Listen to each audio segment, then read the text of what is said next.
கிருஷ்ணமூர்த்தி வணக்கம். தற்போது அடுத்த வாரம் எஸ்ஐஆர் பணி தமிழகத்தில் தொடங்க இருப்பதாக சென்னை உயர்நீதிமன்றத்தில் தேர்தல் ஆணையம் தெரிவித்திருக்கிறது. முழு விவரங்களை சொல்லுங்க.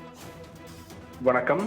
சென்னை தியாகராய நகர் தொகுதியில் வாக்குச்சாவடி அதிகாரிகளாக உள்ள திமுகவினர் ஆளுங்கட்சிக்கு சாதகமாக 13,000 அதிமுக ஆதரவாளர்களின் பெயர்களை வாக்காளர் பட்டியலிருந்து நீக்கியுள்ளதாக கூறி அதிமுக முன்னாள் எம்எல்ஏ சத்யநாராயணன் சென்னை உயர்நீதிமன்றத்தில் மனு தாக்கல் செய்திருக்கிறார்.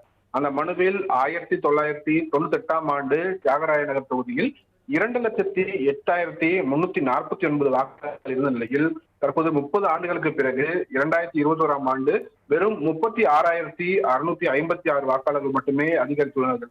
மக்கள் தொகைக்கும் வாக்காளர் பட்டியலில் உள்ள வாக்காளர்களின் எண்ணிக்கைக்கும் பெரும் வித்தியாசம் உள்ளது என்று அந்த மனுவில் அவர் கூறியிருக்கிறார். மேலும் தொகுதியில் அதிமுக ஆதரவாளர்கள் 13,000 பேரில் பெயர்கள் வாக்காளர் பட்டியலில் இருந்து நீக்கப்பட்டுள்ளது என்றும் இறந்தவர்களின் பெயர்கள் நீக்கப்படவில்லை என்றும் இது சம்பந்தமாக தேர்தல் ஆணைய அதிகாரிகளுக்கு புகார் மனுக்கள் அனுப்பியும் இதுவரை எந்த நடவடிக்கையும் எடுக்கப்படவில்லை என்று அந்த மனுவில் அவர் குற்றச்சாட்டு வைத்திருக்கிறார். அதனால் தேர்தல் நியாயமாகவும் நேர்மையாகவும் நடைபெறுவதை உறுதி செய்ய 2026ஆம் ஆண்டு சட்டமன்ற தேர்தலுக்கு முன்னர் தியாகராய நகர் தொகுதியில் வாக்காளர் பட்டியலை மீண்டும் சரிபார்த்து தவறான சேர்க்கை நீக்கத்தை கலைந்து வாக்காளர் பட்டியலை வெளியிட தேர்தல் ஆணையத்துக்கு உத்தரவிட வேண்டும் என்று மனுவில் கோரிக்கை வைத்திருக்கிறார்.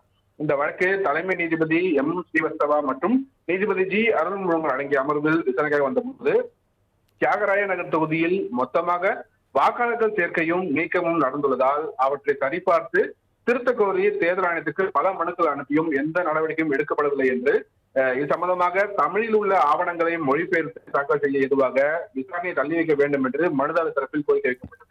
ஆனால் தேர்தல் ஆணையம் தரப்பில் நாடு முழுவதும் தேர்தலை எதிர்கொண்டுள்ள தமிழகம் உள்ளிட்ட மாநிலங்களில் பீகாரை போன்ற சிறப்பு தீவிர வாக்காளர் பட்டியல் திருத்த பணிகள் அடுத்த வாரம் துவங்க உள்ளது என்றும் அப்போது மனுதாரர் தெரிவித்த புகார்கள் அனைத்துமே கவனிக்கப்படும் என்றும் தெரிவிக்கப்பட்டிருக்கிறது.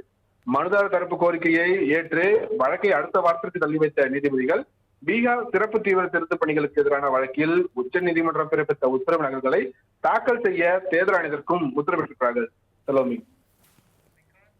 தங்களின் முழு விவரங்களுக்கு நன்றி கிருஷ்ணமூர்த்தி.